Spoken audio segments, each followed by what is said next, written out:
Eric had a question. I think he had this question on the chat too.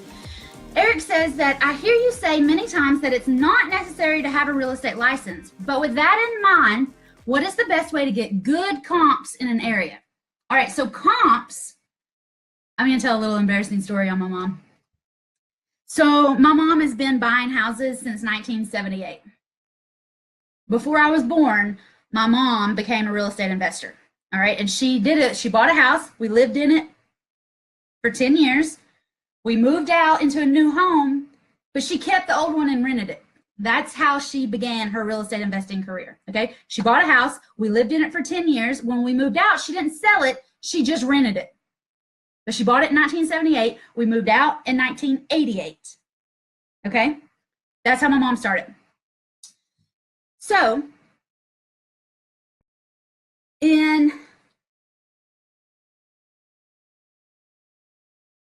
like 2009, I was still living at mom's house. I was out of college. I was 24 and I was working for mom, and I just needed a little bit of space. Okay? I just needed some space. So I said, Mom, you've got that rental house. How about renting it to me? And then I'll have my space, but I'll still be close. The toilet fixed, I'm going to call Dad anyway. Let me rent that house from you. And she was like, okay. Our tenants were month to month. And she called him and said, hey, my daughter's going to want to move in and you got to go. She gave him like 2 months, plenty of time to get out. We didn't like tell them they had to be out in 24 hours. I learned how to landlord from my mom. My mom's like, yeah, I got a rental house. Now I haven't been by there in years. Woo! Why would you go by there? Then they want you to fix something. So when they moved out, they'd been there for like 10 or 12 years. I mean, they'd been there for a long time when we kicked them out in 2009. And I don't think they had vacuumed the entire time they had been there. I know for a fact that they had not wiped down the countertops, the toilets, or the showers in at least the last 3 years, because there was pee everywhere. People pee too. Like, not animal pee, but people pee, like all around the toilet. Like, it was, oh my God, regular renters. Ugh. It was disgusting. They'd used the front closet, the coat closet, as the kitty litter box. And we left the windows, the doors, we left everything open and up on this house for like 2 weeks. We threw all of the carpet out. We threw all of the floor in both bathrooms out. We emptied the house and it stunk for 2 weeks. Until my dad found some magic stuff and he sprayed everything with it. And then like a day, it didn't smell that bad. So we flipped that house. We bought Mama bought another house in 10. We flipped it, rented it. We flipped another one in 11, rented it. Flipped another one in 12, rented it. 13, we flipped one. Tyler rented it. My brother rented it. So I went for about 5 years. My mom bought a little house and I helped her flip it, and then I helped her rent it. Okay. And those were the first little 5 flips that I did. So in 2014, y'all know that I started investing. I flipped my first house by myself in 2014. And then I went buck wild with it and flipping, buying, renting, selling, everything. I went real estate crazy.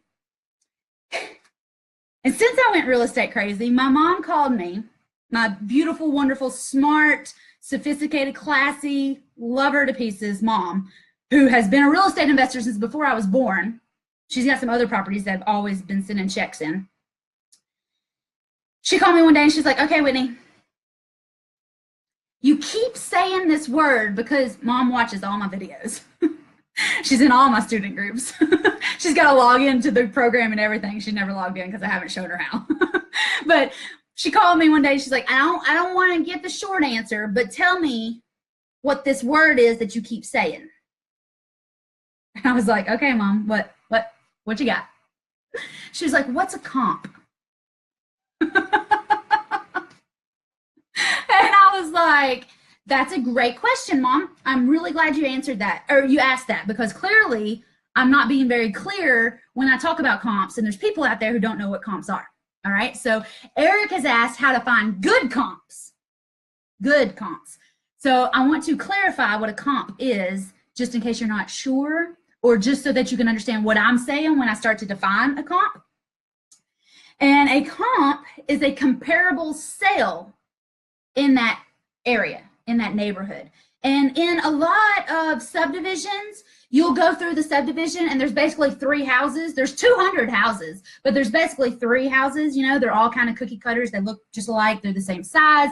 Maybe in some, the bedrooms are on the left. Sometimes they're on the right. Sometimes the dining room is right in front. Sometimes it's to the side, but they're all pretty much the same thing, right?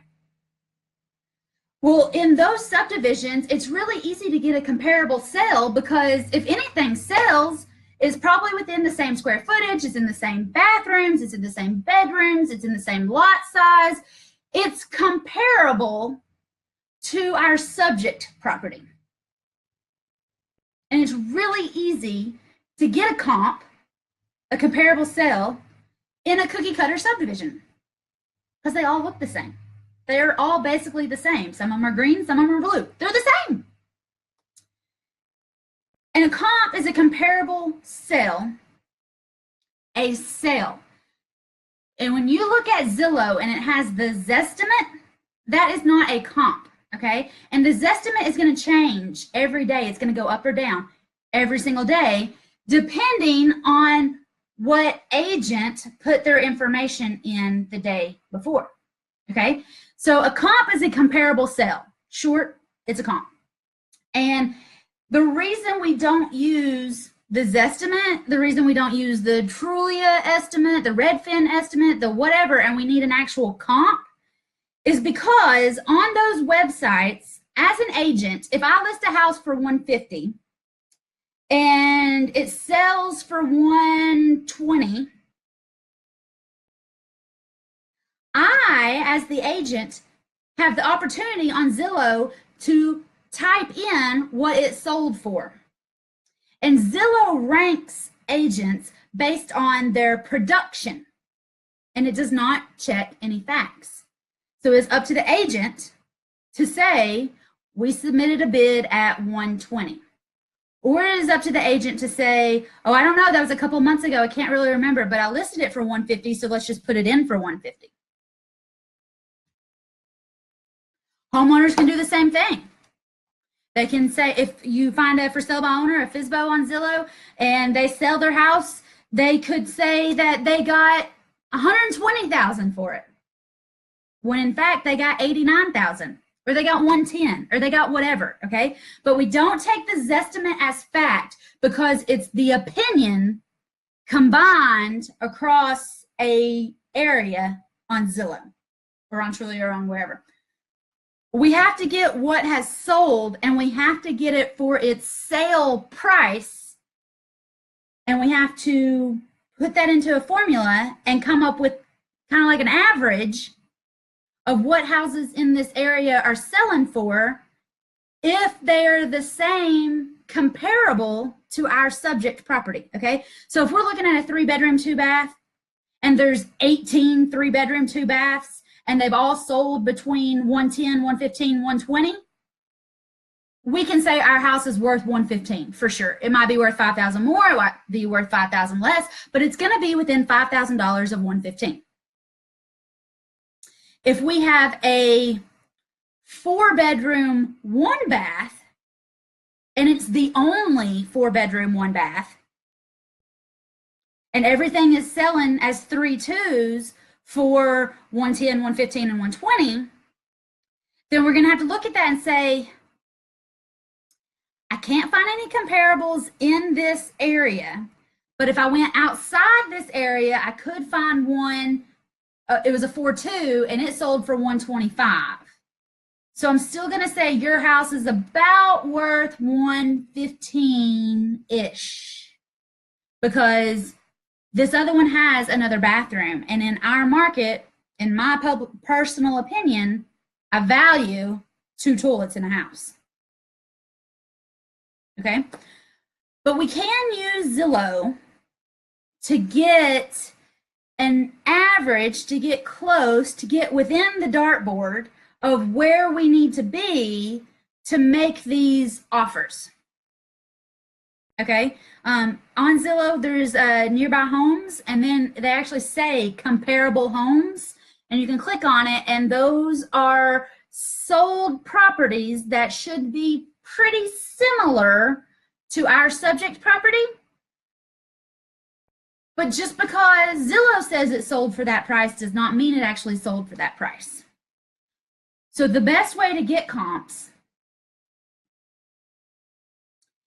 you can pay an agent to pull comps out of the MLS, out of the CRS, out of the actual dashboard that realtors use. You could pay them for that.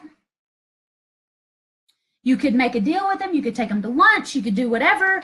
You could pay for the CRS so that you could actually get the comps. They have investor packages for CRS. You could do that if you wanted to. Or you can look around online. You can get a best estimate at this time for everything that you can find. You can get the seller to sign the contract, and you can put it out on the market. You're going to have 30 or 45 days before you have to close or pay any money or do anything. So if you get that contract and you put it out there and the market tells you that you're $10,000 too high, and because it's a 4-bedroom with only a 1 bath, nobody's willing to pay more than $110, then you go back to your seller and you say, you know what, I made a mistake in my calculating and I can only give you $110. Is that okay? And they'll either say yes or no. More than likely, they're going to say yes, because we pre-screened our sellers to know that we're the only person offering to clear up their problem.